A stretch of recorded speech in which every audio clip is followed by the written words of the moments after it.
Hello? Somebody there? Hello? Hello? Hello? Hello? What? Hello? Somebody? Oh, alright, superstars. Whew, sorry, how embarrassing. It's just you guys and Sir Elliot. That's weird.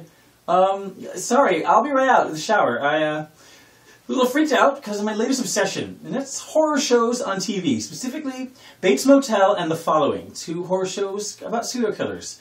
So they do not make for a pleasant shower experience when somebody sneaks up on you.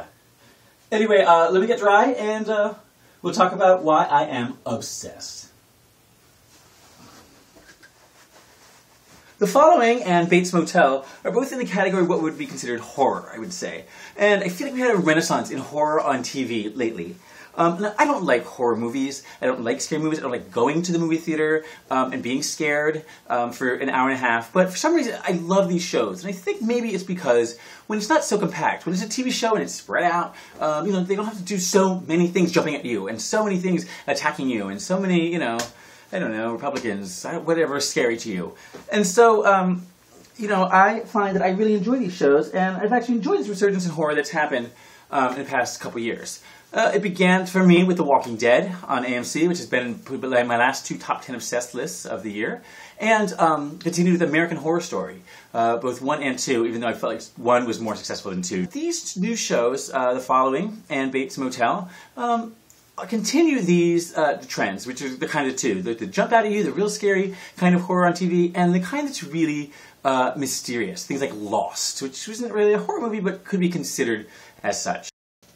The Following is on Fox, and actually we're just wrapping up the season now. And it follows a serial killer who and the guy who's hunting him, the guy who actually put him away, and the serial killer escapes, and you got this cult, and who's in the cult, and all this, stuff goes on. So you may have heard about some of the things they show, the woman stabbing herself, and different gory bits. And there is a lot of it. There is gore in this show. Not for kids. It's a faux show. But for some reason, it's so compelling. I found myself watching it every week. I started watching because The Following is actually where I did my first day of extra work back in November. And so I was in one scene, and yes, got cut right on the floor. Yeah, don't see it at all. Nope, but I got paid.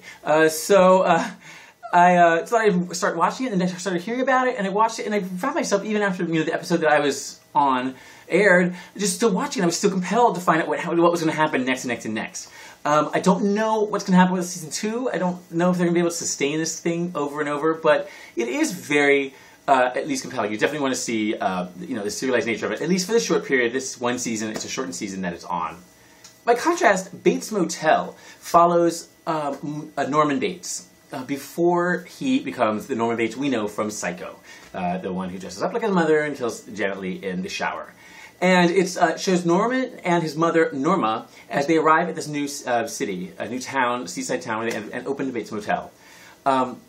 This is different. This is an interesting case of where the person that we know is eventually going to do bad things isn't necessarily the worst person in the town. See, this really is about the town. This is more of a show like a Twin Peaks or even a Lost, where there's like an overarching mystery that we know that he's going to go crazy, and we want to know why that happens. But still, there's lots of little mysteries that go on and on. Things that could be sustained season after season after season. So I find that Bates Motel I definitely like more than The Following. I feel like it's more quality. But The Following is, it's really hard to not follow. Pun intended. Now, let's talk about why these shows are so good. Number one, the stories.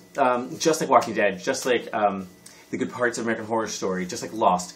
These have some good, compelling stories. And your showrunners for The Following is Kevin Williamson from Scream and all that. And so, he kind of knows how to do that. He knows, storytelling and horror. And then on Bates Motel, you have producers from Lost and Friday Night Lights. So they definitely know about small mysteries with an overarching mystery and how to keep the suspense. Now, both shows are helped by their amazing casts. Kevin Bacon is a star of The Following. He's chasing after the serial killer that's played by the actor who played Marcus Antony on the TV show Rome, which was amazing. So you got some great actors there. And yes, you may have noticed that means that I am, 1 degree separated from Kevin Bacon. Learn about it. Hello. And where you find the great acting is on Bates Motel.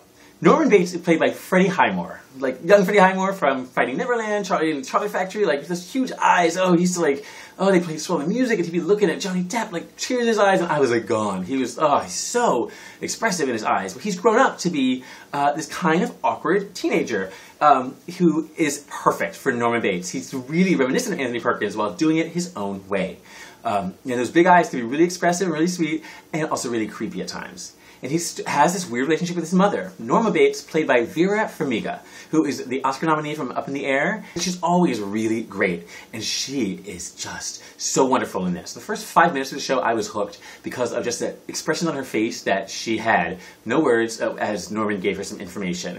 And just like, it was just, as soon as she did, you know, just that scene, just that moment, I was like, oh, I gotta see what this is about.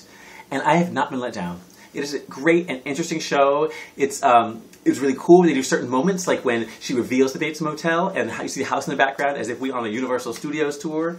It is also interesting that it takes place in modern times. It's a prequel to the movie, but certain elements date back to like 1960s, like some of the cars and some of the, you know, some of the things about it are 1960s-ish, but the kids are texting and it's modern day. So it's really interesting. So I'm liking both The Following, which is a season is ending right now, and Bates Motel, which is in the middle of its season and has been picked up for season 2 because the ratings are so good.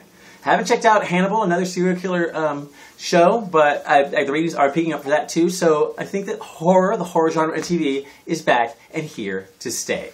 So don't be scared. Go check something out.